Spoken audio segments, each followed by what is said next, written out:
The polished oak podium dwarfed her small frame as Emma Bennett stood before the city council, her blue dress crumpled from hours of nervous waiting. At just 8 years old, she was the youngest person ever to address this stern-faced panel of adults. Her fingers trembled against the stack of papers before her: drawings, photographs, and a petition bearing over 2,000 signatures from a town of barely 15,000 souls. "My name is Emma Bennett," she began, her voice barely audible, until the councilwoman nearest the microphone leaned it closer. "I'm here about Max." A murmur rippled through the crowded chamber. Everyone knew about Max by now. Emma swallowed hard, her eyes darting to the back of the room where her father stood, his face tight with worry, and beside him, curled on a plaid blanket, a once magnificent German shepherd whose ribs still showed beneath his slowly recovering coat. 37 days ago, I found him starving in Westfield Park," Emma continued, her voice growing stronger. "If you take him away from me now, he will die. And so will all the other dogs like him that nobody sees." She locked eyes with the man at the center of the council, the same man whose company logo was emblazoned across half the town's buildings. "And I know why you want him back, Mr. Harrington. I know what you're hiding." The chamber erupted. Leave a like and share your thoughts in the comments along with the city you're watching from now. Let's continue with the story. Emma Bennett had not always been the kind of child who stood up before city councils. Before finding Max, she had been a shadow, quiet, withdrawn, and moving through the world as if trying not to disturb it. Ever since the fire that took her mother Sarah 2 years ago, Emma's world had shrunk to the confines of her bedroom, her schoolwork, and the small box of mementos she kept beneath her bed. The most precious of these was a singed patch from her mother's rescue team uniform, rescued from the investigation's evidence once the case was closed. Emma would hold it each night before sleep, her small fingers tracing the embroidered letters, Westfield Rescue. Sarah Bennett had been more than just Emma's mother. She had been the heart of Westfield's emergency response coordination team, the voice that directed firefighters, paramedics, and rescue dogs to exactly where they needed to be. When the old mill caught fire, Sarah had stayed too long, ensuring everyone else got out. Everyone except herself. In the vacuum left by her mother's absence, Emma's father David had retreated into his work as a high school history teacher, grading papers late into the night while Emma ate microwave dinners alone. They existed together in a home filled with silence, where Sarah's name was rarely spoken aloud, as if the very sound might shatter what little peace they had managed to construct. Max had once been the pride of Westfield's K-9 rescue unit. With his keen sense of smell and fearless nature, the German shepherd had located 17 people in collapsed buildings, found 11 lost hikers, and even rescued a child who had fallen through river ice. His intelligent amber eyes and disciplined demeanor had made him a local celebrity, featured in the town newspaper and visited by school groups. But something happened during the mill fire, something that left both physical and invisible scars. After that day, Max's handlers reported he became skittish around smoke, refusing to enter buildings. Deemed unreliable at age 8, Max was quietly retired. Mr. Wilson, a 72-year-old former rescue trainer who lived on a fixed income in the small apartment complex bordering Westfield Park, had found Max scavenging behind the diner 3 months ago. Though he could barely afford to feed himself, the old man shared what little he had. Unbeknownst to Emma, to say, her mother's brother Jack Harrington worked as an executive at the private company that had recently taken over Westfield's emergency services, the same company that had discarded our Max. Saturday mornings in Westfield held a sacred routine for David Bennett. He would rise at 7, brew a pot of coffee strong enough to stand a spoon in, and read the newspaper from front to back while Emma slept in. This particular Saturday in late October, however, Emma had appeared in the kitchen doorway at 6:45 a.m., already dressed in her red wool coat and matching knit hat. "Dad, can we go to the park today?" she asked, her voice carrying an unusual note of enthusiasm that caught David off guard. "The park. It's barely 40 degrees out, Em." "Please? I want to collect leaves for my science project." David couldn't remember the last time Emma had asked to go anywhere. Since Sarah's death, weekends had become a quiet procession of indoor activities, reading, watching documentaries, occasional trips to the library.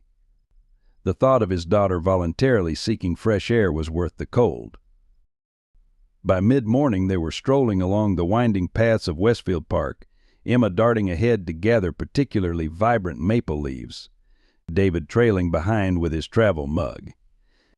They had nearly completed a full loop when Emma suddenly froze, her collection of leaves fluttering from her hands to the ground. "Emma? What is it?" David quickened his pace to catch up. But Emma wasn't listening. Her eyes were fixed on an elderly man sitting on a bench near the duck pond, a thin dog lying at his feet. The animal's coat was dull and matted, ribs clearly visible even from a distance. "That's Max," Emma whispered, her voice trembling. "What? Who's Max?" Without answering, Emma moved forward as if in a trance. David followed, confusion etched across his face. As they drew closer, he recognized Mr. Wilson, the retired man who lived in the apartments near the school. "Hello, Mr. Wilson," Emma said quietly, her eyes never leaving the dog. "That's Max, isn't it? My mom had his picture." The old man looked up, startled. "You know this dog?" Emma knelt slowly, extending her hand palm up toward the German shepherd. The dog lifted his head wearily, nostrils flaring as he caught her scent. Something flickered in his eyes, recognition, interest. It was hard to tell. "He was on Mom's rescue team," Emma explained, voice quavering. "I saw him in the newspaper clipping she kept." And she hesitated. "I found his picture in her things." David felt a sharp pang. Sarah's things. The box of personal effects the fire department had returned to them contained photographs, commendations, and mementos from her career. Emma had spent hours poring over them in the months after the funeral, silently cataloging every detail of her mother's professional life. Mr. Wilson's weathered hand tightened on the frayed rope serving as a leash. "I found him behind Gino's diner about 3 months back. No collar, no nothing, just skin and bones, eating from the garbage." The old man's voice cracked slightly. "Couldn't just leave him there." Emma's fingers had nearly reached Max's muzzle. The dog sniffed cautiously, then, in a gesture that seemed to surprise everyone, gently licked her hand. "Dad," Emma said, turning to look up at her father with more animation than he had seen in 2 years, "we have to help him." David felt his chest tighten. "Emma, we can't just take someone's dog." "He's not just someone's dog," Emma insisted. "He's Max. He worked with Mom. And look at him, he needs help." Mr. Wilson shifted uncomfortably on the bench. "Truth is, I can barely feed myself on my Social Security. Been sharing my meals with him," but he gestured helplessly at the dog's emaciated form. "Girl's right. He needs more than I can give." Emma reached forward again, her small fingers gently brushing against the matted fur at Max's neck. As she did, something metallic caught the morning light. Carefully, she pushed aside the dirty fur to reveal a tarnished tag still attached to a frayed leather collar nearly hidden beneath the overgrown coat. "Look," she exclaimed, squinting to read the engraving.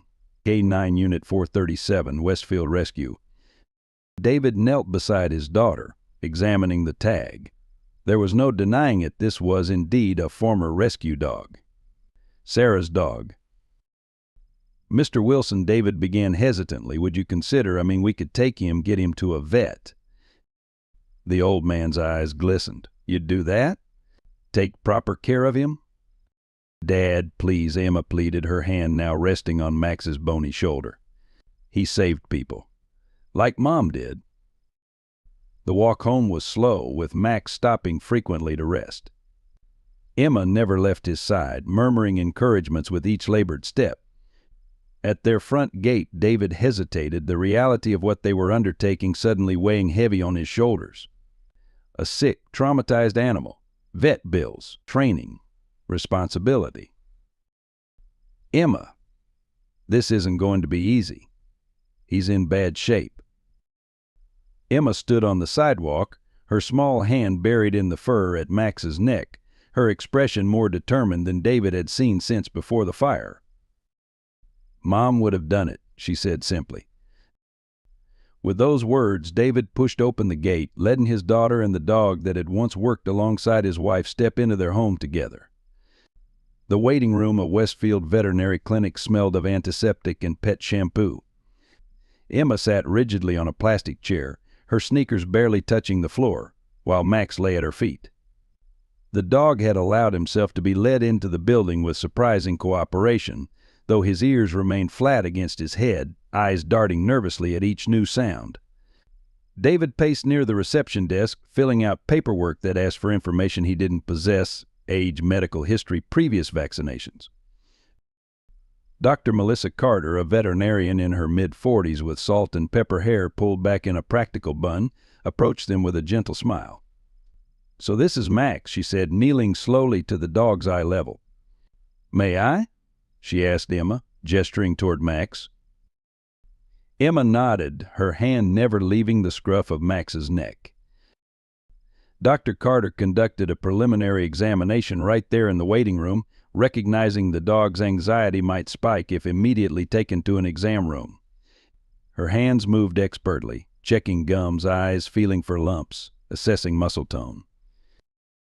"He'll need to come back to the exam room for a proper workup," she said finally, "but I can tell you right now he's severely malnourished and dehydrated." Once in the exam room, the full extent of Max's condition became clear. X-rays revealed poorly healed rib fractures and a mass near his spleen. Blood work showed anemia and early kidney dysfunction. What alarmed Dr. Carter most, however, was a suspicious mass in his abdomen. "This mass is concerning," she explained, pointing to the shadowy area on the X-ray. "Given his age and history, I'm worried about hemangiosarcoma, a type of cancer common in German Shepherds. We need a biopsy to confirm, but if that's what it is, he'll need surgery within the next 30 days. David paled visibly. "Surgery? What kind of cost are we talking about?" The figure Dr. Carter quoted made him inhale sharply.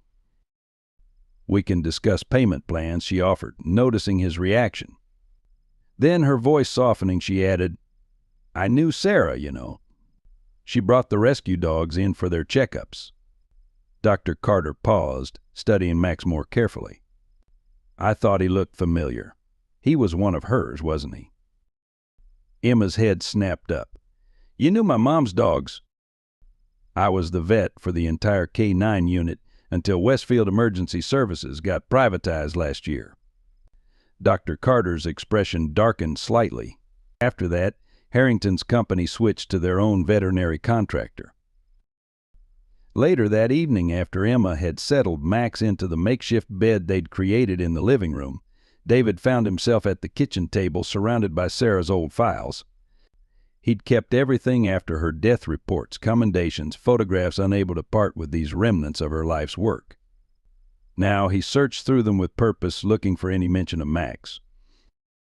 He found it in a training report dated 5 years earlier. K-9 Unit 437, Max demonstrated exceptional search capabilities, locating test subject in simulated building collapse within 4.3 minutes.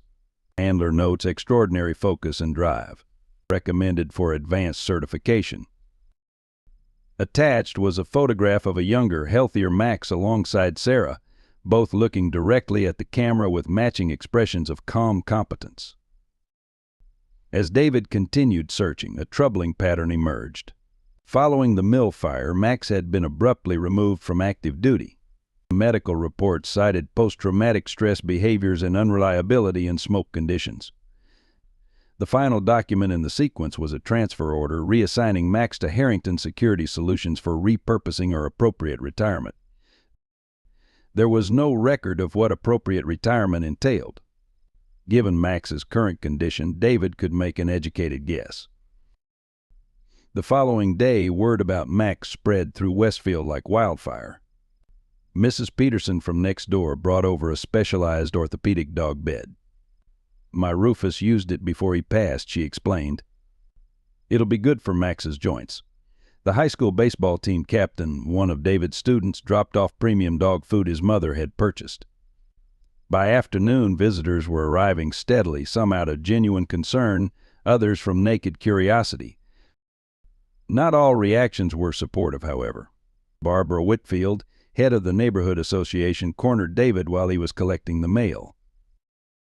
"I've heard you've taken in that rescue dog," she said without preamble.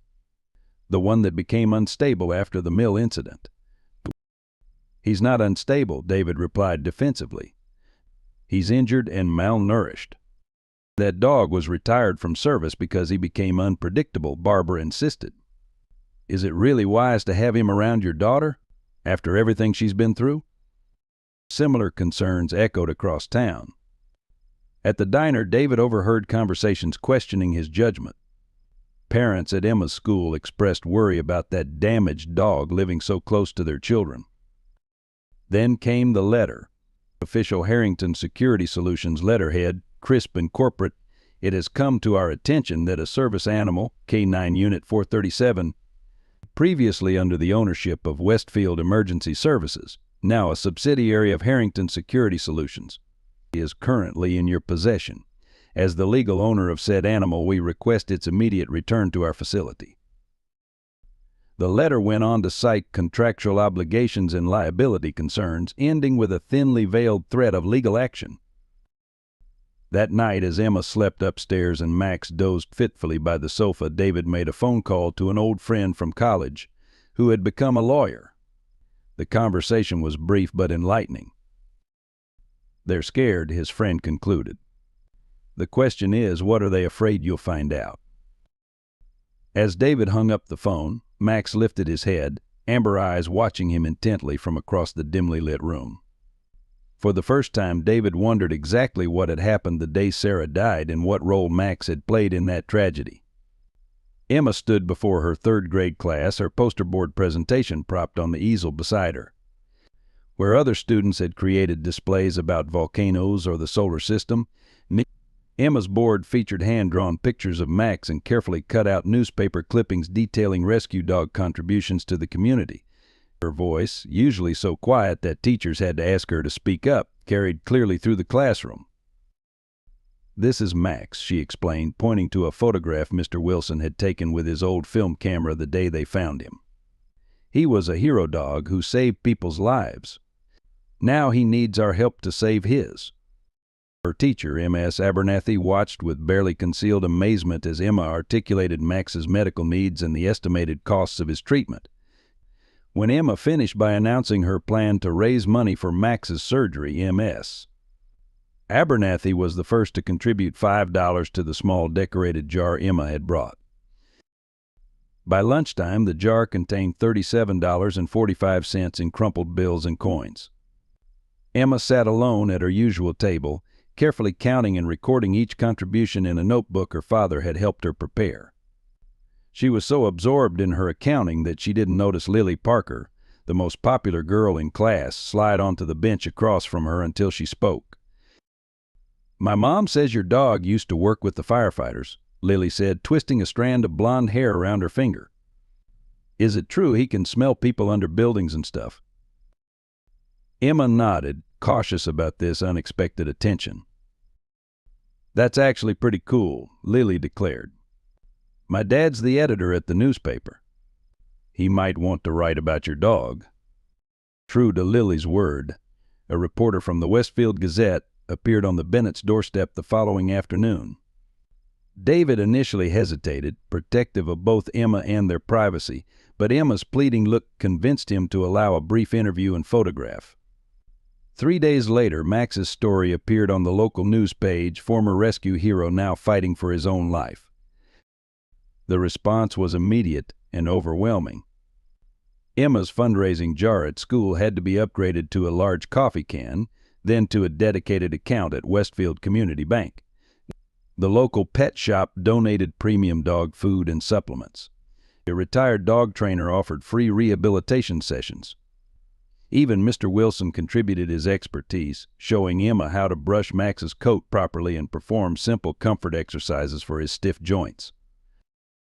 You've got to work from the haunches forward. He demonstrated one Saturday morning, his gnarled hands moving gently through Max's fur. That's it, slow and steady. He's starting to get his shine back, isn't he? Indeed, after 3 weeks of proper nutrition, medical care, and Emma's relentless attention, Max's transformation was becoming visible.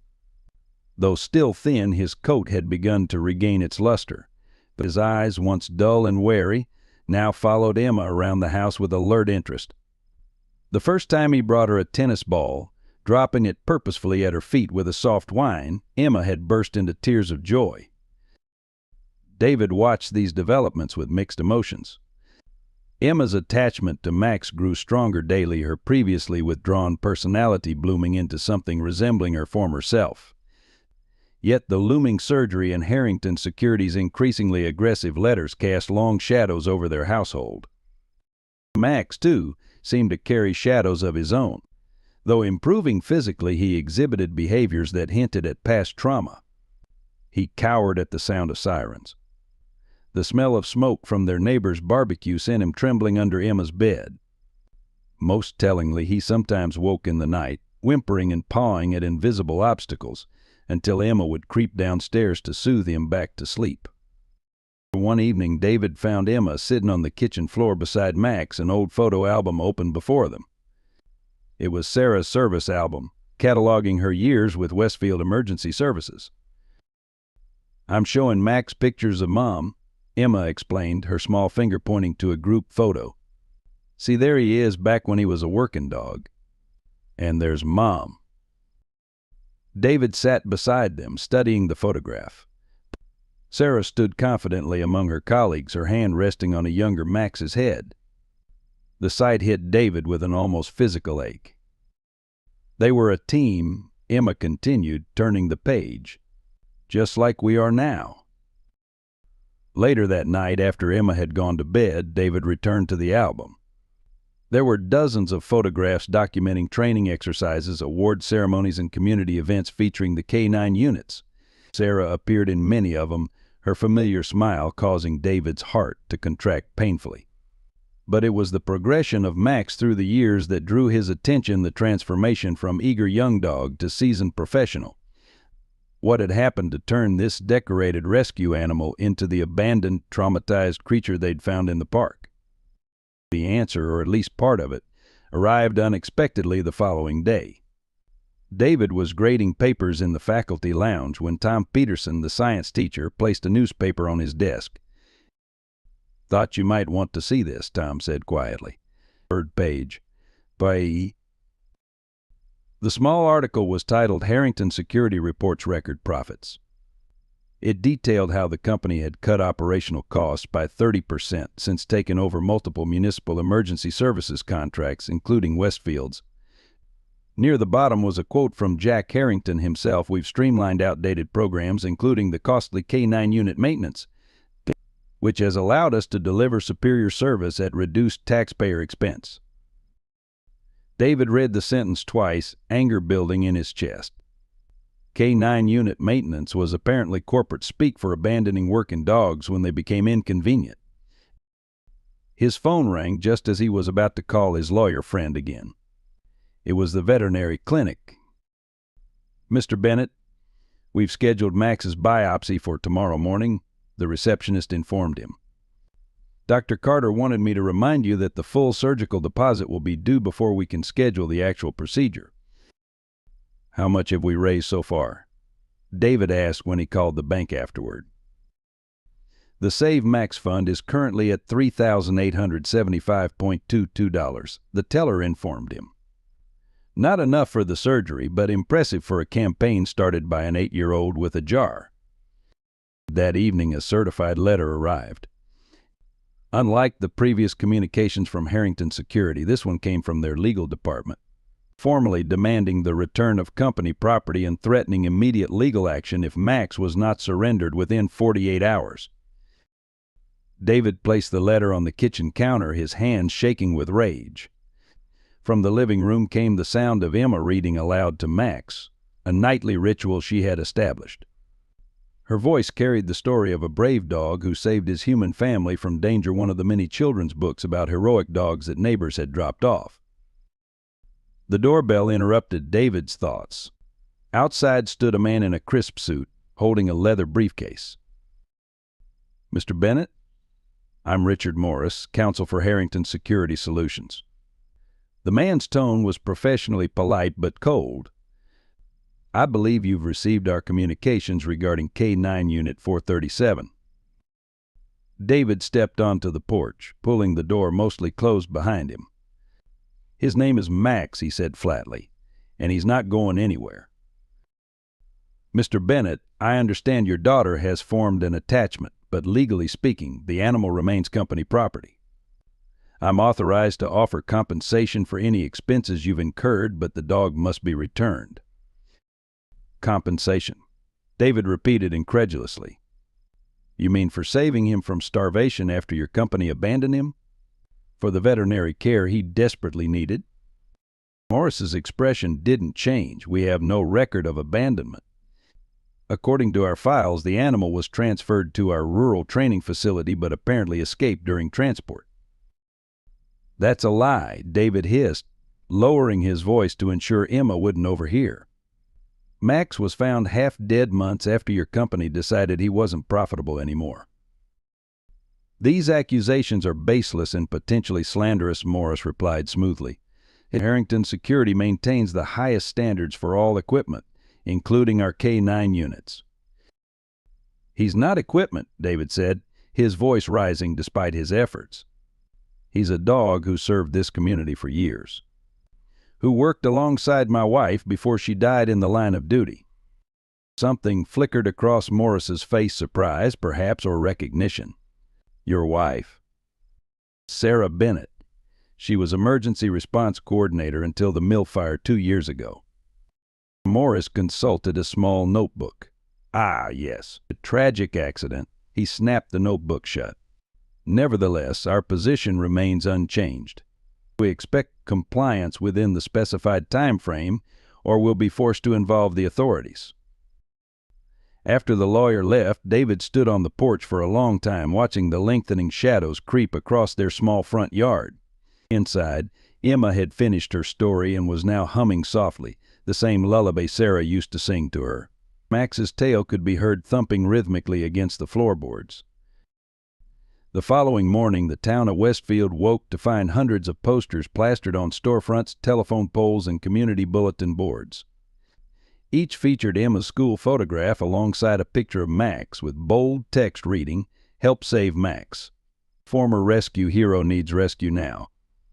Below was information about the fundraiser and a brief explanation of the legal battle brewing with Harrington Security. No one took credit for the poster campaign, though the high-quality printing suggested professional involvement. By noon, the local radio station had picked up the story.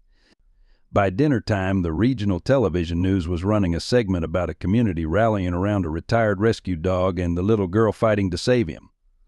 Donations poured in, but so did controversy. The town found itself divided.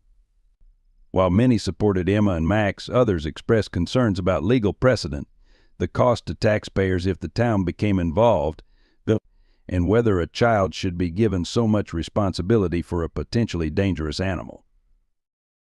It all came to a head at the monthly town council meeting.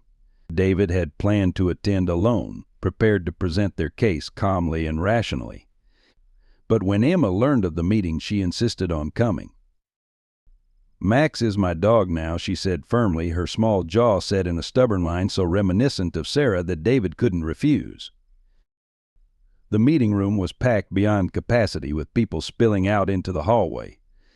Mayor Thompson, a portly man with perpetually sweaty temples, called for order repeatedly as community members passionately argued both for and against the Bennett's cause. Barbara Whitfield spoke for the opposition. "While we all appreciate the emotional aspects of this situation, we can't ignore the legal and safety concerns. Harrington Security has rights as the dog's legal owner, and there are legitimate questions about whether an animal removed from service due to behavioral issues should be placed in a home with a child." The high school veterinary science teacher countered. Max was discarded, plain and simple. His behavioral issues were trauma responses after years of service. With proper care he's now receiving, he poses no greater risk than any other dog. This is about corporate accountability, not just one animal. Throughout it all, Max lay quietly at Emma's feet, seemingly oblivious to the debate raging around him. Only the occasional flick of his ears betrayed his attention to the proceedings. When Emma's turn to speak finally came, the room fell silent. She approached the podium clutching her folder of carefully prepared notes, though in the end she didn't refer to them once. Before Max, she began, her voice small but determined. I didn't talk much at school. I didn't have friends over. I didn't laugh a lot. She paused, gathering courage. After my mom died, everything felt wrong all the time. But when I found Max, something felt right again. She described how Max had improved under their care, his emerging personality, his gentle nature. She talked about the community's generosity and how the experience had connected her to neighbors she'd never spoken to before. Max saved people for years, she concluded, tears welling in her eyes. Now it's our turn to save him. As Emma returned to her seat, Jack Harrington himself rose from the audience. Tall and imposing in his tailored suit, he was the very picture of corporate success. This has gone far enough, he announced, his deep voice cutting through the murmurs that followed Emma's speech. Harrington Security Solutions will be filing an emergency injunction tomorrow morning. That dog is company property, and we intend to reclaim it. The words hung in the air like a physical threat, casting a pall over the room. David pulled Emma close, feeling her small body trembling against him. Across the room, Dr. Carter caught his eye and mouthed something he couldn't quite make out. It wasn't until they were leaving the meeting, Emma clutching Max's leash tightly as they navigated the crowd, that Dr. Carter managed to reach them. The biopsy results came back, she whispered urgently. We need to operate soon, next week at the latest. David felt his heart sink. Between the legal threats and the approaching surgical deadline, their options were rapidly disappearing. As they stepped into the cool evening air, news cameras swarmed around them, reporters shouting questions about Harrington's announcement. Emma looked up at her father, her face pale but resolute in the harsh camera lights. We're not giving up, she said, loud enough for the microphones to catch. Max never gave up on people when they needed him. Beside her, as if understanding every word, Max stood a little straighter, his amber eyes fixed on the road ahead. The courtroom of the Westfield County Municipal Building had never seen such a crowd. Every bench was filled, with people standing 3 deep along the back wall.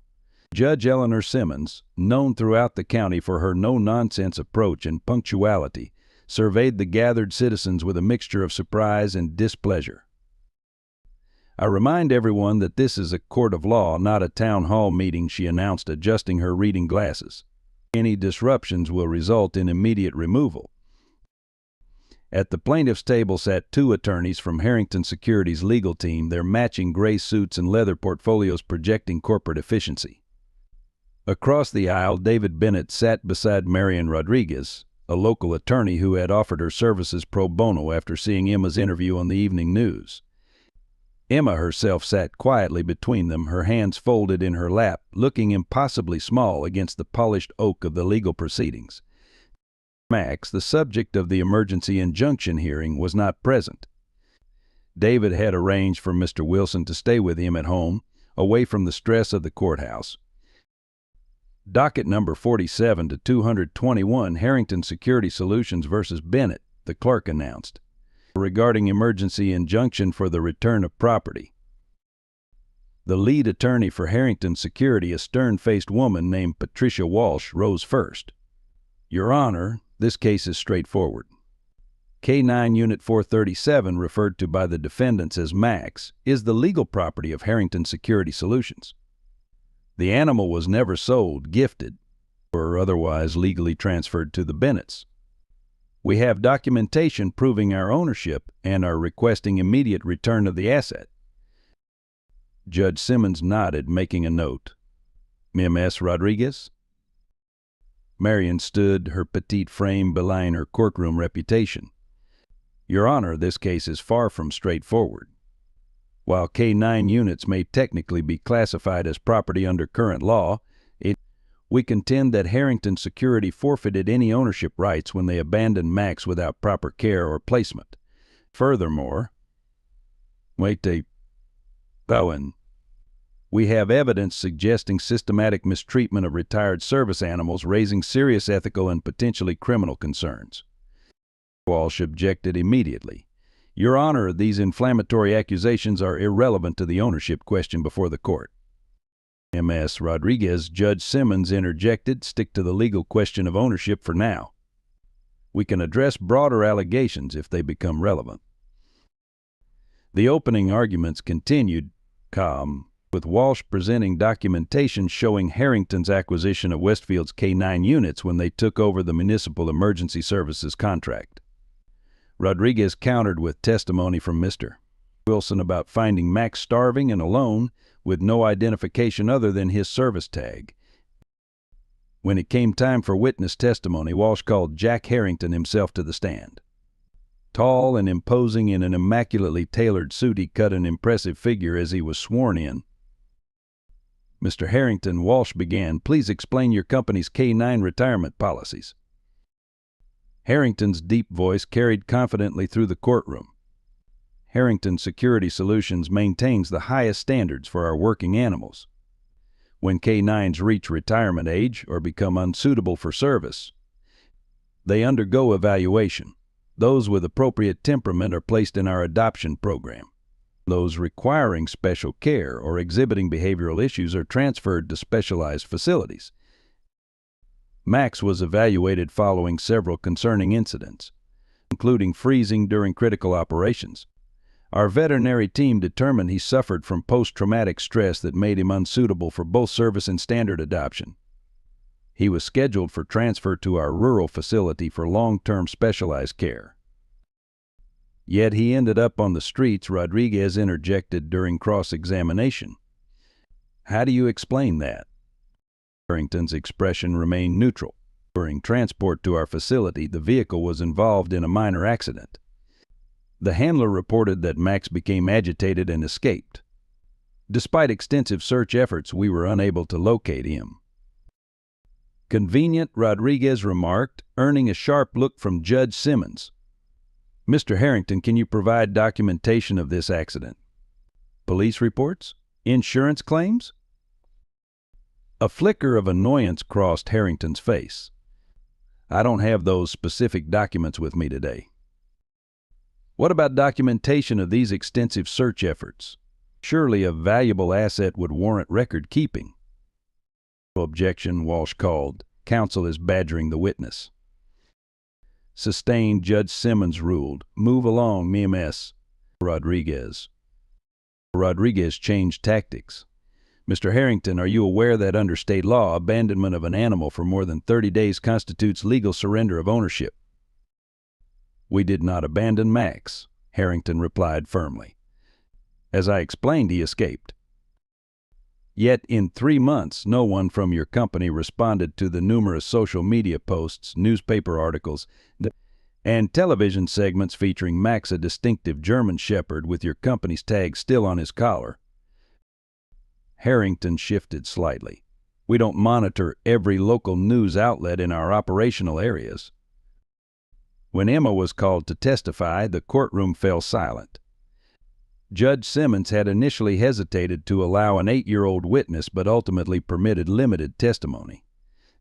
Emma approached the witness stand with solemn determination, her blue dress and carefully braided hair suggesting David had wanted her to make a good impression. After being sworn in with a simplified oath appropriate for her age, Emma answered questions about finding Max, his condition, and their care routine. Her clear, straightforward responses impressed even Judge Simmons, who leaned forward with interest. Emma, Rodriguez asked gently, how has Max been doing since he came to live with you? Emma's face brightened. He's getting better every day. His fur is shinier, and he can play fetch now without getting too tired. He still gets scared sometimes, especially around loud noises or smoke smells, but he's really brave. Does he seem happy to you? Yes, Emma replied without hesitation. He wags his tail when we come home, and he sleeps by my bed every night. He likes to put his head on my lap when I read to him. During cross-examination, Walsh tried to maintain a gentle approach while still advocating for her client. Emma, do you understand that Max was a working dog with special training? Yes, ma'am. He worked with my mom before she died. She was the emergency coordinator. This revelation caused a stir in the courtroom. Walsh paused, clearly not having anticipated this connection. Judge Simmons called for order, her gavel rapping sharply. Your mother worked with Max? Walsh clarified. Yes, I have pictures of them together. Emma's voice remained steady. That's how I knew it was him in the park. I recognized him from Mom's photos.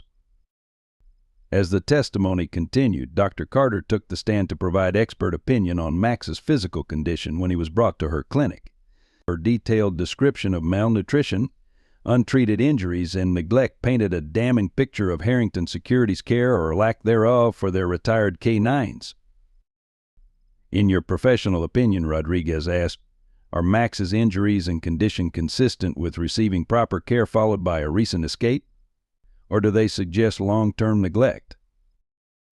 Dr. Carter was unequivocal. The level of muscle atrophy, malnutrition, and the condition of his coat and nails indicate neglect over a period of months, not days or weeks. During recess, David found Emma sitting on a bench in the courthouse corridor, swinging her legs nervously. You're doing great, Em, he assured her, sitting beside her. The judge seems to be listening carefully. Emma nodded, then looked up at him with worried eyes. What if we lose, Dad? What if they take Max away? David wrapped an arm around her small shoulders. We're doing everything we can. And no matter what happens in there, you've already done something amazing. You saw someone who needed help and you didn't look away. Your mom would be so proud of you. Emma leaned against him. I think Max was trying to save Mom in the fire, she whispered. That's why he got scared of smoke afterward. He tried his best, but he couldn't save her. David felt his throat tighten. It was a possibility that had never occurred to him that Max's trauma might be directly connected to Sarah's death. Before he could respond, the bailiff announced that court was resuming. As the afternoon progressed, the case took an unexpected turn when Rodriguez called her final witness, Thomas Jenkins, her former handler with Westfield Emergency Services, who had transferred to Harrington Security during the privatization. Jenkins, a stocky man with a military bearing, testified that after the transition, Harrington had implemented aggressive cost-cutting measures, including dramatically reducing the care and maintenance budget for K-9 units. They started evaluating dogs based on cost-effectiveness, Jenkins explained. Older dogs, dogs needing medical care, dogs with any performance issues, they were all put on a list. A list for what? Rodriguez asked. Officially for reassignment. But among the handlers, we knew what that meant. Those dogs disappeared from the roster. When we asked about them, we were told they'd been transferred to a specialized facility. But no one ever saw this facility. No one could tell us where it was located or provide any proof it existed. Walsh objected repeatedly, but Judge Simmons allowed the testimony to continue, noting its relevance to the abandonment claim. Did you ever personally witness mistreatment of K-9 units? Rodriguez pressed. Jenkins nodded grimly. I was ordered to transport 3 retired dogs to what I was told was this specialized facility. The address I was given led to an empty warehouse on the outskirts of Camden County. My supervisor told me to leave the dogs there and that someone would pick them up later. I refused and was terminated the next day. The courtroom erupted at this revelation. Judge Simmons banged her gavel repeatedly, calling for order. Walsh conferred urgently with her colleagues before approaching the bench, requesting a brief recess to consult with her client. When court resumed 20 minutes later, the atmosphere had shifted palpably. Jack Harrington was notably absent from the plaintiff's table. Walsh rose, her composure slightly fractured. Your Honor, in light of today's testimony, Harrington Security would like to propose a settlement. We are prepared to formally transfer ownership of K-9 Unit 437 to the Bennett family, with certain conditions regarding liability and public statements about this case. Judge Simmons raised an eyebrow. That's quite a change in position, Counselor. My client believes this resolution serves everyone's interests, Your Honor. Rodriguez consulted briefly with David before responding. We require more than just ownership of Max, Your Honor. We seek assurances regarding the other retired K-9s, documentation of their whereabouts, and financial support for Max's medical needs resulting from neglect. The settlement negotiations continued briefly before Judge Simmons announced she would review the evidence overnight and deliver her ruling the following morning. As the court adjourned, reporters swarmed the courthouse steps, cameras flashing as David escorted Emma through the crowd. At home, they found Mr. Wilson dozing in the armchair, Max curled at his feet. The dog lifted his head as they entered, his tail wagging cautiously against the floor. How did he do today? David asked, kneeling to greet Max. Like a champion, Mr. Wilson replied, stretching his stiff limbs. We went for a short walk, had some lunch. He's been watching the door for hours, waiting for Emma. Emma sat on the floor beside Max, burying her face in his fur. We might get to keep you, she whispered. The judge decides tomorrow. That evening, as David prepared a simple dinner, his phone rang. The caller ID showed a number he didn't recognize. Mr. Bennett? This is Jack Harrington. David nearly dropped the phone in surprise. Mr. Harrington, I don't think my lawyer would advise me to speak with you directly while litigation is ongoing. This isn't about the case, Harrington replied, his voice lacking its usual authoritative tone. It's about Sarah. But yeah. David's hand tightened on the phone. What about her? She was my sister, Mr. Bennett. Your daughter is my niece. The revelation hit David like a physical blow. He sank into a kitchen chair, mind racing. Sarah had mentioned a brother once or twice, but she'd described him as distant, someone she'd lost touch with years ago after a family disagreement. That's impossible, David managed finally. Sarah would have told me if her brother was Jack Harrington. She knew me as Jack Bennett. I changed my name when I started the company, took our mother's maiden name. Sarah and we hadn't spoken in over a decade. Disbelief gave way to anger. If you're her brother, how could you threaten to take Max away from Emma? Your own niece? I didn't know, Harrington insisted, his voice strained. Not until I saw Emma in court today. She looks just like Sarah did at that age. I had no idea my sister had died, Mr. Bennett. We were estranged for years. When I heard Emma mention her mother working with the K-9 unit, I requested her personnel file. That's when I learned the truth. David struggled to process this information. What do you want? To make things right. The case, Max, all of it. And to meet my niece, if you'll allow it. While David was still reeling from this conversation, Dr. Carter called with urgent news.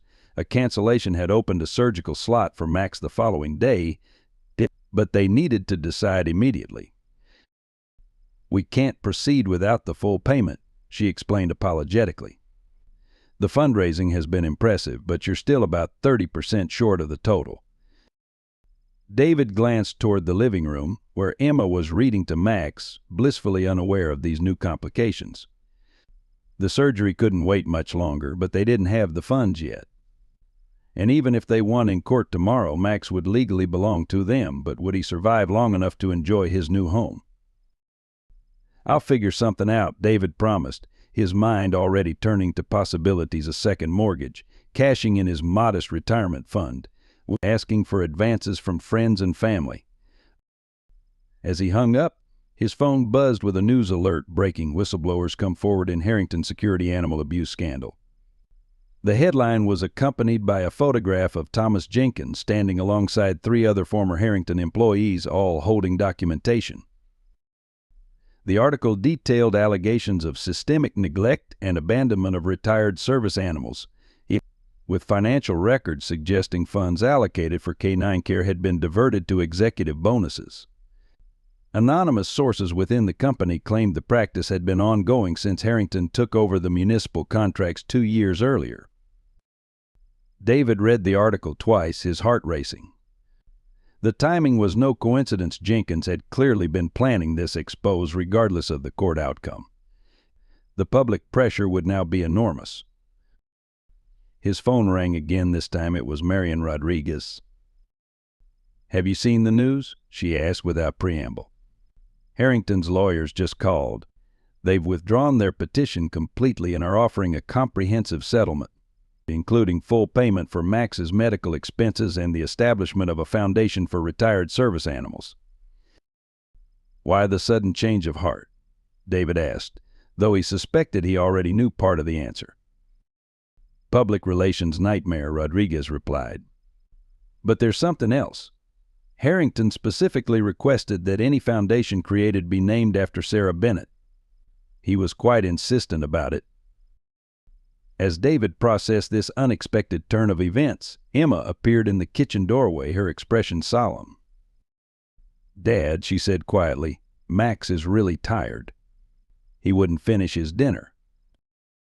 David crossed the room quickly, following Emma to where Max lay on his bed, breathing heavily, his eyes dull with pain.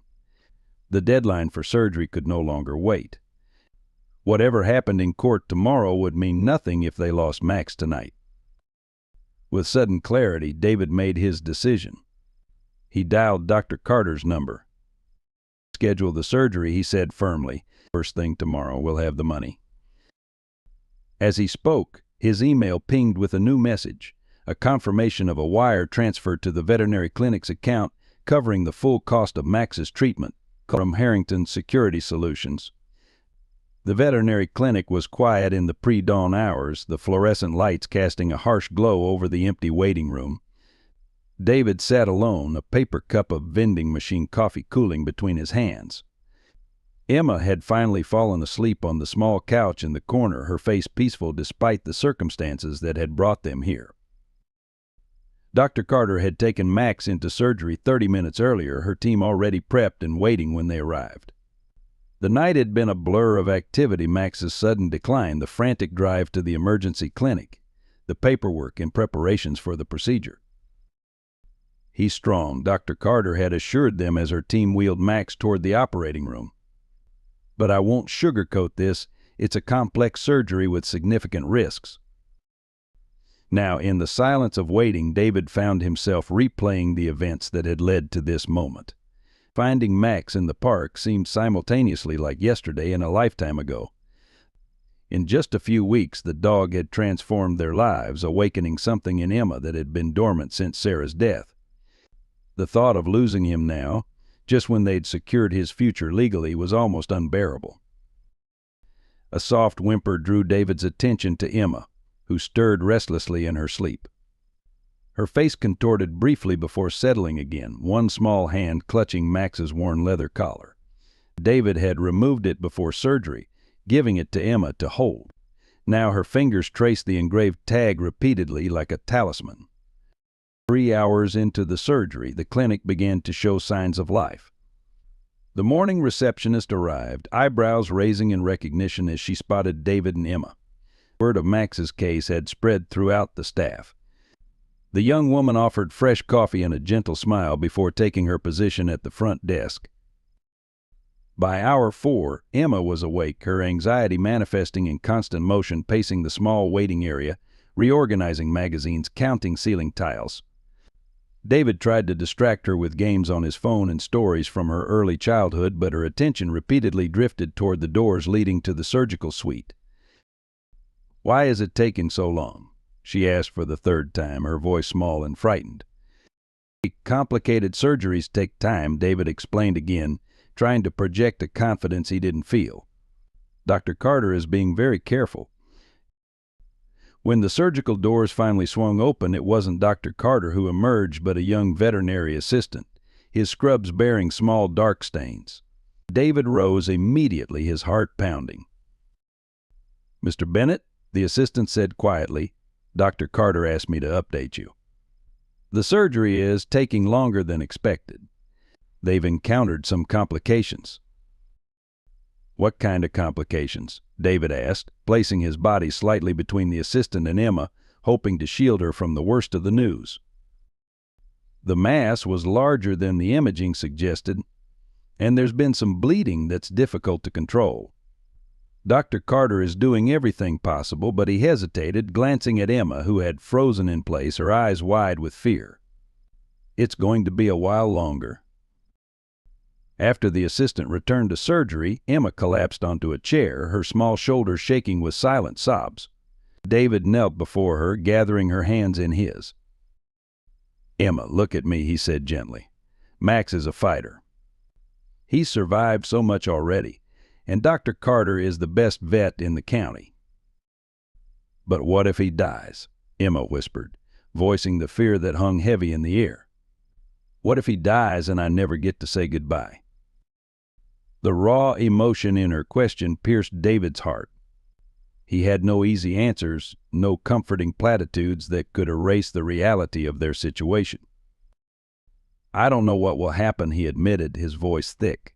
"But I do know that Max knows how much you love him. He knows you saved him." Emma wiped her tears with the back of her hand. "Can I tell him? Even if he's asleep in surgery? Can I tell him to be strong?" David nodded, an idea forming. "Write him a note. We'll ask Dr. Carter to read it to him when he's in recovery." For the next hour, Emma worked intently on her message, filling a full page with her careful handwriting and small drawings. When she finally handed it to David, folded and sealed with a heart-shaped sticker from her backpack, he placed it carefully in his shirt pocket, close to his heart.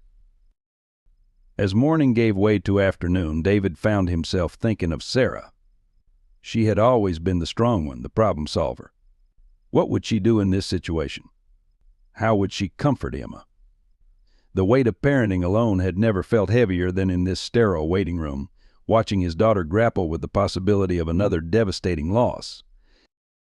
When his phone rang, he startled, fumbling to answer it. It was Marian Rodriguez calling with updates from the court. "Judge Simmons accepted the settlement," she reported. "Max is legally yours now, with all medical expenses covered. Harrington has also agreed to establish the Sarah Bennett Memorial Fund for Retired Service Animals, with initial funding of $200,000. The news should have been cause for celebration, but David could only manage a hollow thank you. Sensing his distress, Marian asked, "How's Max doing?" "In surgery. It's not going well." After he explained the situation, Marian's voice softened. "I'm so sorry, David. Is there anything I can do? Anyone I can call?" Before he could answer, the clinic doors opened and Mr. Wilson hobbled in, leaning heavily on his cane. Behind him came Lily Parker and her parents, then Mia Mess Abernathy, Emma's teacher. They were followed by several of David's colleagues from the high school and even Barbara Whitfield from the neighborhood association. "We heard Max was having surgery today," Mr. Wilson explained, settling carefully into a chair near Emma. "Thought you might need some company during the wait." One by one, they approached Emma, offering small tokens of support: homemade cookies, a stuffed animal, a handmade card signed by her entire class.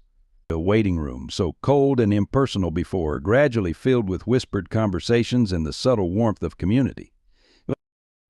As the afternoon stretched into evening, Dr. Carter finally emerged, her surgical cap removed, her expression grave with exhaustion. The room fell silent as she approached David and Emma. "The surgery was more complicated than we anticipated," she began, her voice professional but kind.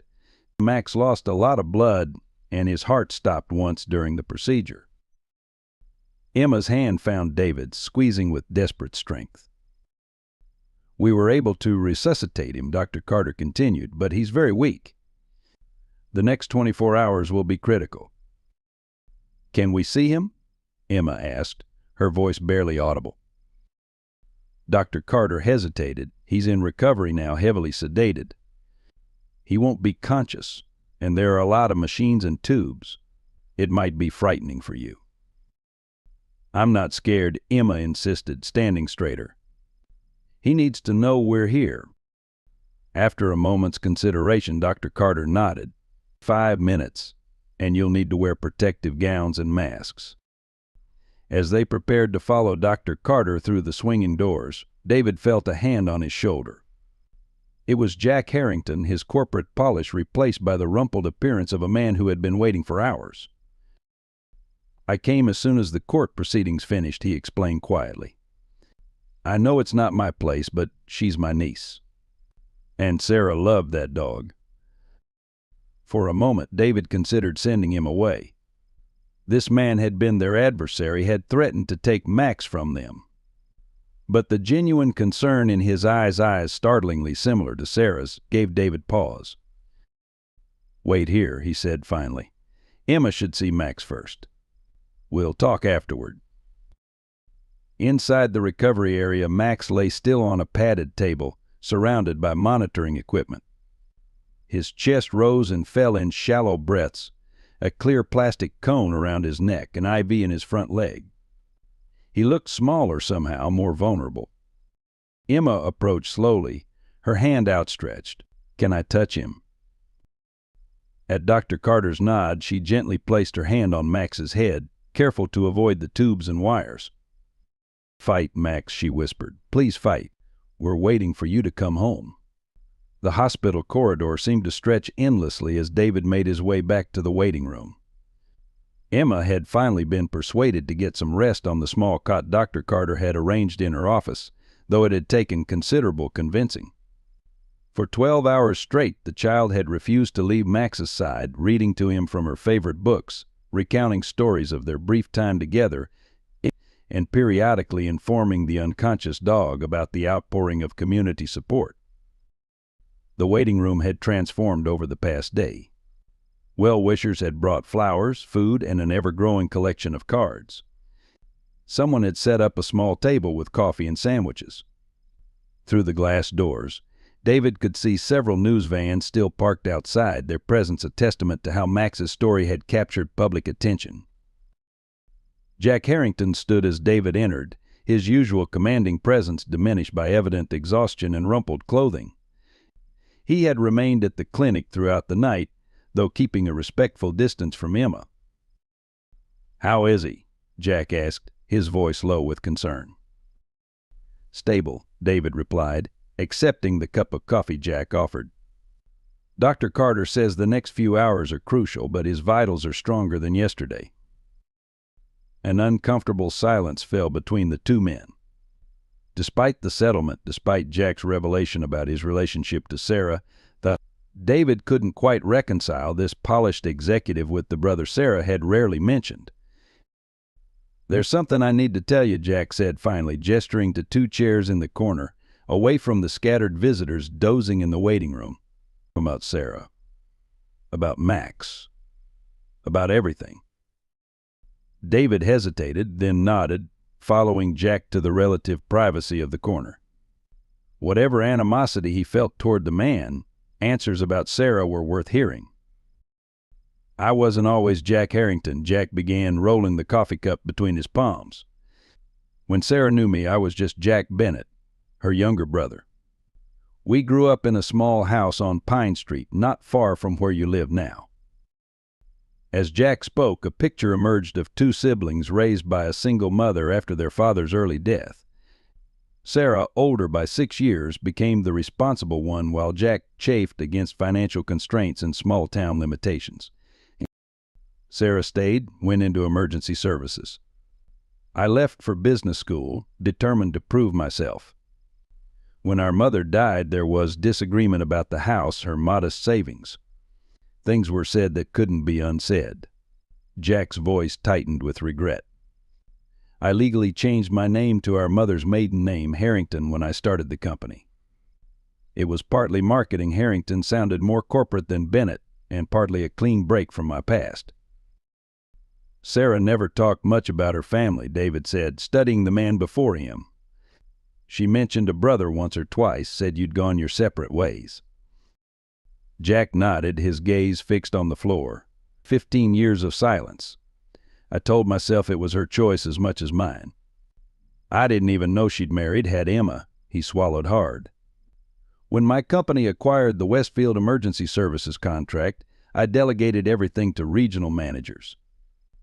I never connected the dots that Sarah might be working there. The enormity of the coincidence or fate settled between them. Jack continued, his voice thick with emotion.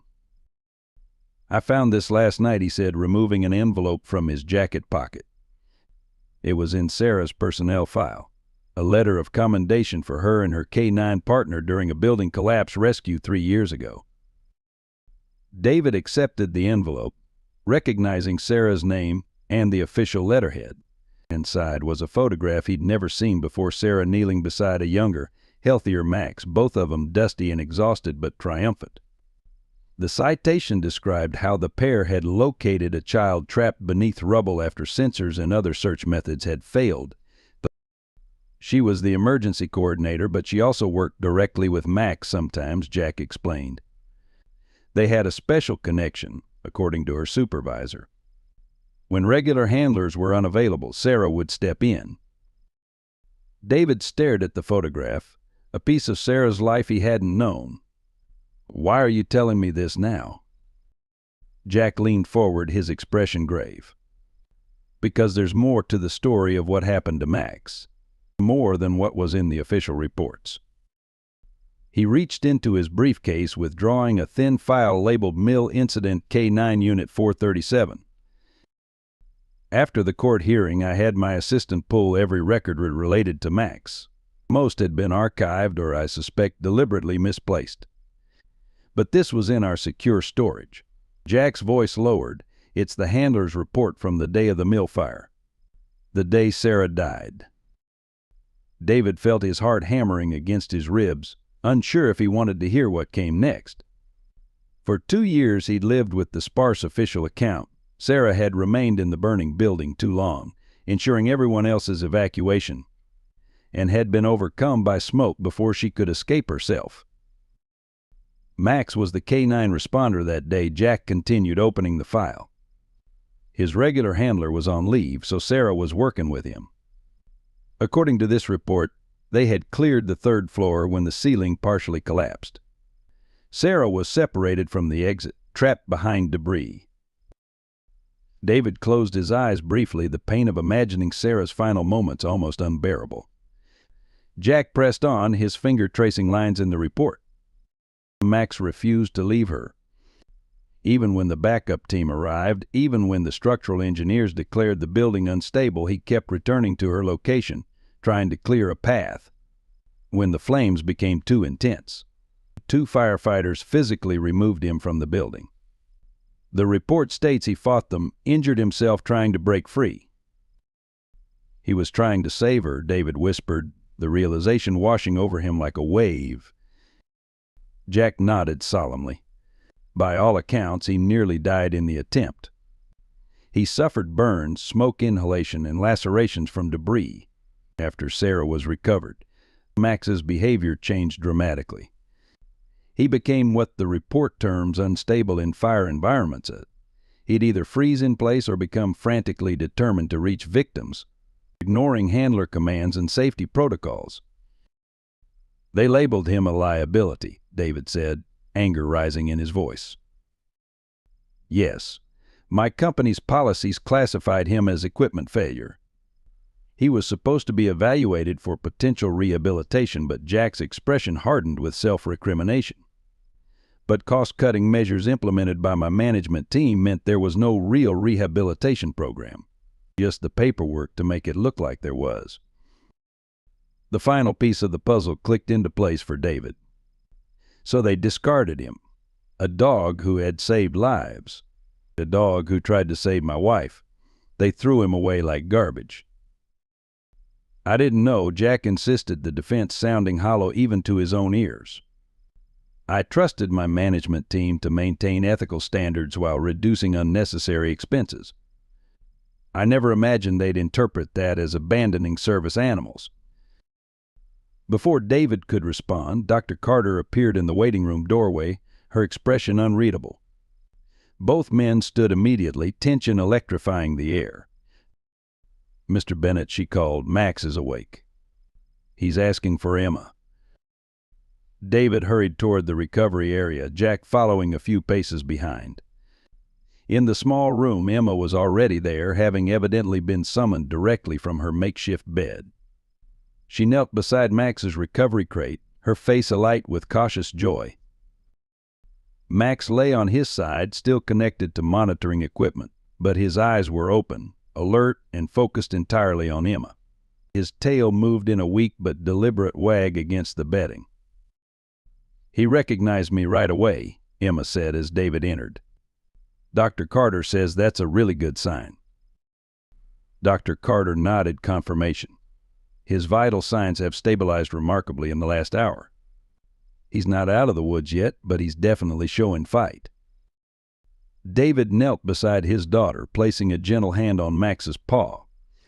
The dog's eyes shifted to him briefly, then back to Emma, as if ensuring both of his humans were present and accounted for.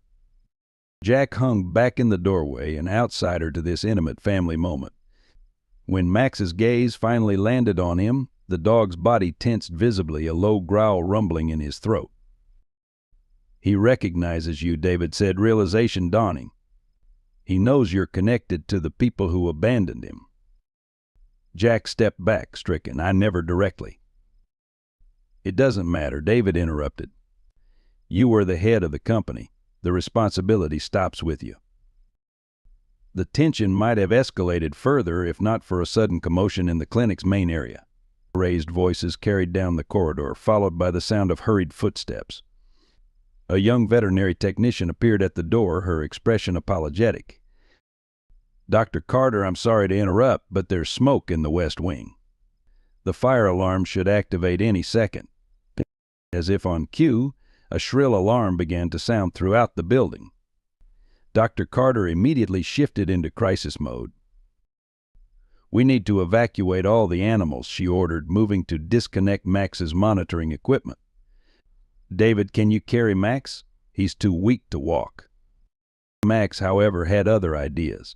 At the first sound of the alarm, he had struggled to his feet, swaying unsteadily but determined. A visible tremor ran through his body, but rather than cowering as might be expected given his trauma, he stood at attention, gaze fixed on the doorway. "Max, no," Emma pleaded, trying to soothe him back down. "You're still sick. You need to rest." The dog whined, pushing against Emma's restraining hands with surprising strength for an animal just hours out of major surgery. His nose worked frantically, testing the air. Dr. Carter and her team moved efficiently, evacuating the other animals from nearby recovery cages. David lifted Emma into his arms, preparing to carry her out while staff handled Max on a stretcher. But in the momentary confusion, Max managed to slip from his crate, stumbling into the corridor. "Max," Emma cried, struggling against her father's grip. Instead of heading toward the exit where staff were directing evacuees, Max turned in the opposite direction, limping determinedly toward the West Wing, toward the source of the smoke. "He's heading into danger," Jack exclaimed, already moving to intercept the dog. "His training is overriding his fear." David set Emma down with the evacuating staff and raced after Jack, both men converging on the weakened dog as he wobbled down the hallway. The smoke was thicker here, curling around ceiling fixtures and reducing visibility. They caught up to Max at an intersection, where he stood swaying before a closed supply room door, barking hoarsely and pawing at the floor. "There's nothing in there, boy," Jack tried to persuade him, reaching for his collar. "Just supplies. Everyone's evacuating." Max growled, refusing to be moved, his barking growing more insistent. A staff member hurried toward them, fire extinguisher in hand.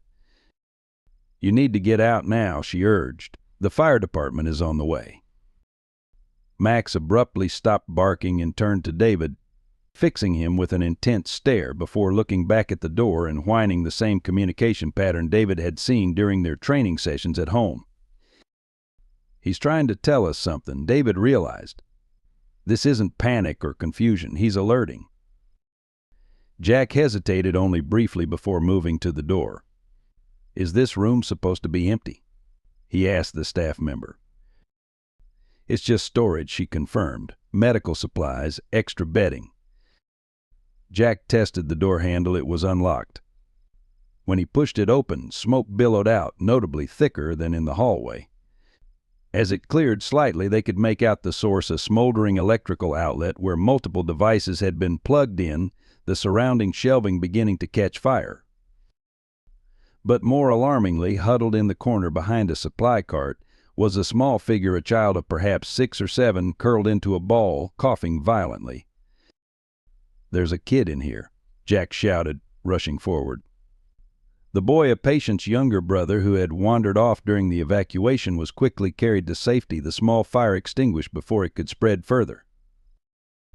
Outside in the parking lot, as paramedics checked the rescued child and firefighters secured the building, David and Jack stood beside Max, who lay exhausted but vigilant on a blanket, Emma protectively at his side. He knew, Emma said, her voice filled with wonder and pride. Even though he's scared of fires, even though he just had surgery, he knew someone needed help. Dr. Carter, assessing Max after the excitement, shook her head in amazement. His stitches are intact, which is nothing short of miraculous given what he just did. But more importantly, his instincts are absolutely intact. Once a rescue dog, always a rescue dog. News crews captured the entire scene, Max being lauded as a hero, the rescued child reunited with his frantic parents, the emotional moment when Emma threw her arms around her dog's neck in relief and pride. As the commotion gradually settled, Jack approached David, his expression transformed by the events of the day. I understand now, he said quietly, what Sarah saw in her work, in these animals. Why it mattered so much to her. David nodded, watching as Emma whispered secrets into Max's attentive ear. They don't give up on people, he replied, even when people give up on them. Jack surveyed the scene. The community members still gathered despite the excitement being over, the veterinary staff tending to Max with obvious affection, the news crews preparing to broadcast this story of unexpected heroism to a wider audience. I have a lot to make right, Jack acknowledged. Not just for Max, but for all of them. The K-9s my company discarded, the handlers who were silenced, the promises that were broken. As the sun began to set behind the clinic, casting long shadows across the parking lot, Emma looked up from her position beside Max, her gaze landing on Jack. You're my uncle, she asked simply, having overheard fragments of adult conversations throughout the day. Jack nodded, uncertain of his welcome. I am. I was your mother's brother. Emma studied him with the frank assessment only children can manage. Did you love my mom? Very much, Jack answered, his voice catching. Even when we weren't speaking to each other. Then you should help us take care of Max, Emma declared, her decision apparently made. Because he loved her too. He tried to save her when nobody else could. In that moment, standing in the shadow of near tragedy and unexpected redemption, the truth that had remained buried for 2 years finally emerged into the light, not as a source of fresh pain, but as the foundation for something new to be built. The Westfield County Courthouse looked different in the morning light, its imposing columns softened by spring sunshine. 8 months had passed since the emergency injunction hearing that had changed everything. Today, the building hosted a different kind of legal proceeding, the formal establishment of the Sarah Bennett Memorial Foundation for Retired Service Animals. Judge Simmons presided over the proceedings with the same no-nonsense efficiency she brought to all her cases, though those who knew her well might have detected a slight softening around her eyes as she reviewed the foundation's charter. The court hereby recognizes the establishment of the Sarah Bennett Memorial Foundation as a legal nonprofit entity, she declared, her gavel striking with finality. with initial funding of $500,000, significantly more than originally proposed. She added with a pointed look at Jack Harrington, who sat in the front row beside David and Emma. The courtroom, filled with supporters, erupted in applause. In the months since Max's surgery and heroic rescue at the veterinary clinic, what had begun as one family's fight for a single dog had transformed into a movement. The foundation would provide medical care, rehabilitation, and placement services for all retired working animals, with a special emphasis on K-9 officers who had been injured in the line of duty.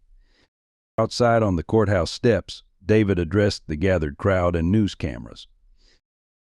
"This foundation honors not only my late wife's memory, but her deeply held belief that those who serve deserve care when their service ends," he said, his voice steady with conviction. "No working animal should ever be discarded once they've given their best years to protecting us." Emma stood at his side, dressed in a blue sundress that matched her eyes, her hand resting on Max's head. The German Shepherd sat at perfect attention, his coat gleaming in the sunlight, a special vest identifying him as a retired K-9 hero draped across his now healthy frame. The transformation from the emaciated, frightened dog they'd discovered in the park was nothing short of miraculous. Jack Harrington stepped forward next, his corporate polish now directed toward a more meaningful purpose. "Harrington Security Solutions has instituted comprehensive new policies for all working animals," he announced, "including guaranteed retirement benefits, adoption protocols, and full medical coverage for life. But more importantly, we've established an independent oversight committee to ensure these policies are followed." What Jack didn't mention publicly was the extensive corporate restructuring that had taken place within his company. Several executives had been terminated following the investigation into the abandoned K-9 program. Harrington himself had stepped back from day-to-day operations to focus on the foundation and rebuilding his relationship with Emma, the niece he'd never known he had until it was almost too late. As the crowd dispersed, Mr. Wilson approached David, leaning heavily on his cane but smiling broadly. "Never thought I'd see the day," the older man remarked, patting Max's side affectionately. "From garbage scraps behind the diner to having his picture in the paper as a hero, life sure takes some unexpected turns." David couldn't help but agree. His own life had undergone a remarkable transformation. The quiet, grief-stricken history teacher had found his voice as an advocate. Local schools now requested his presentations about service animals and community responsibility. The college was discussing the possibility of a special course on ethical treatment of working animals. "You're coming to the open house tomorrow, right?" David asked. Referring to the foundation's new headquarters, a renovated farmhouse on the outskirts of town that would serve as both administrative office and transitional housing for retired K-9s awaiting permanent homes. "Wouldn't miss it," Mr. Wilson confirmed. "I've been helping train the volunteers on basic handling. Those young folks have enthusiasm, but they need someone with experience to show them the ropes." Indeed, Mr. Wilson had found a new purpose as the foundation's resident K-9 consultant. His decades of experience with working dogs made him invaluable, and the modest stipend the position provided had allowed him to move from his cramped apartment to a small but comfortable house closer to the foundation headquarters.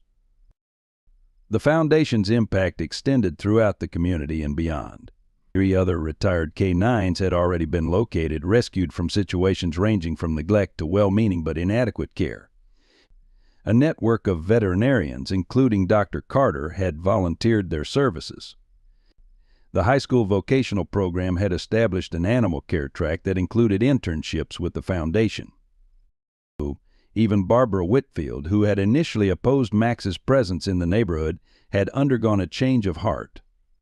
After witnessing Max's heroism at the clinic, she had become one of the foundation's most dedicated volunteers, often bringing her garden club to help maintain the grounds at the new facility. 1 year to the day after Emma had first spotted Max in the park, the Bennett household hosted a special celebration. The backyard was decorated with streamers and balloons, a large banner proclaiming Max's Gotcha Day hanging from the porch railing. Friends, neighbors, and foundation supporters gathered to commemorate not just Max's rescue, but the movement it had inspired. Emma moved through the crowd with newfound confidence, introducing Max to newcomers, explaining his training to curious children. The formerly withdrawn child had blossomed into a passionate advocate, her school science project on working dogs having won first place at the district competition. As the afternoon sun began its descent, Emma climbed onto a chair, waving for everyone's attention.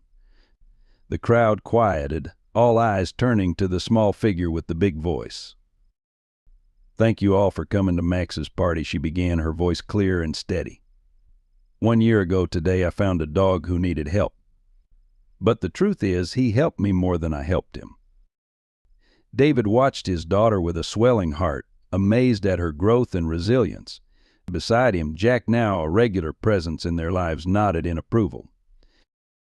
"Max taught me that being brave doesn't mean you're never scared," Emma continued. "It means you do the right thing even when you are scared. He was afraid of fires after what happened to my mom, but he still ran into danger to save that little boy at the clinic." Max sat at attention at the base of Emma's chair, his amber eyes never leaving her face, as if understanding every word. "Because of Max, we've helped 15 other retired K-9s find new homes," Emma announced proudly. "And next month I'm going to start training to be a junior K-9 handler with Officer Rivera's new police dog, Scout." This news was met with enthusiastic applause. Officer Rivera, standing near the back with his young German Shepherd trainee, raised a hand in acknowledgement. As the celebration continued into the evening, David found a quiet moment alone on the porch steps, watching Emma demonstrate simple commands to a group of fascinated children, Max performing each one with dignified precision despite the excitement around him. Jack joined him, offering a glass of lemonade. "Sarah would be proud," he said quietly. "Of both of them." "Ma'am." David nodded, the familiar ache of Sarah's absence softened now by new memories, new purpose. "She always saw the potential in damaged things," he replied. "People, animals, she believed in second chances." "Like the one Emma gave Max," Jack observed. "And the one Max gave all of us." Inside David's pocket was a folded newspaper clipping, the ink slightly faded from frequent handling. It featured a photograph taken at the Foundation's first official adoption day, Emma kneeling beside an elderly couple and their newly adopted retired bomb-sniffing Labrador. The headline read, "Sarah's Legacy: How One Child and One Dog Changed a Community." He carried it as a reminder of how far they had come. As darkness fell, the guests gradually departed, leaving only family behind. Emma, exhausted from the day's excitement, sat on the living room floor beside Max, her head resting against his side as they both dozed peacefully. David covered them with a light blanket, unwilling to disturb their well-earned rest. On the mantel above them, a new photograph had taken pride of place next to Sarah's portrait. Emma, David, and Max standing before the Foundation's sign on opening day. Not a replacement for what was lost, but a new chapter built upon the love that remained. Outside, the first stars appeared in the darkening sky. They, silent witnesses to the remarkable journey of a girl and her dog, a journey that began with compassion for a starving animal and grew into a movement that honored not just one woman's memory, but the timeless bond between humans and the animals who served them faithfully, asking only love and dignity in return. In the twilight of our years, we come to understand what truly matters. Emma and Max's story reminds us that even our deepest wounds can become the foundation for healing others. Like Max, many of us carry invisible scars, losses that changed us forever. Yet it's never too late for a second chance. The love between a child and a faithful companion shows us that we still have purpose, that our wisdom and experience remain valuable. When Mr. Wilson found new meaning as a mentor, sharing decades of knowledge with younger generations, he reminds us that retirement isn't an ending but a transition. Sarah's legacy lived on not through grand monuments, but through small acts of compassion that rippled outward. In our own lives, we've seen how systems can fail those who serve faithfully, whether people or animals. This story calls us to stand for what's right, regardless of age. May we remember that our most meaningful contribution might still lie ahead, and that the bonds we forge in our autumn years can warm hearts long after we're gone. I hope you enjoyed today's story. Subscribe to the channel so you don't miss more stories like this. Leave a like and comment below what you thought of the story. See you in the next video.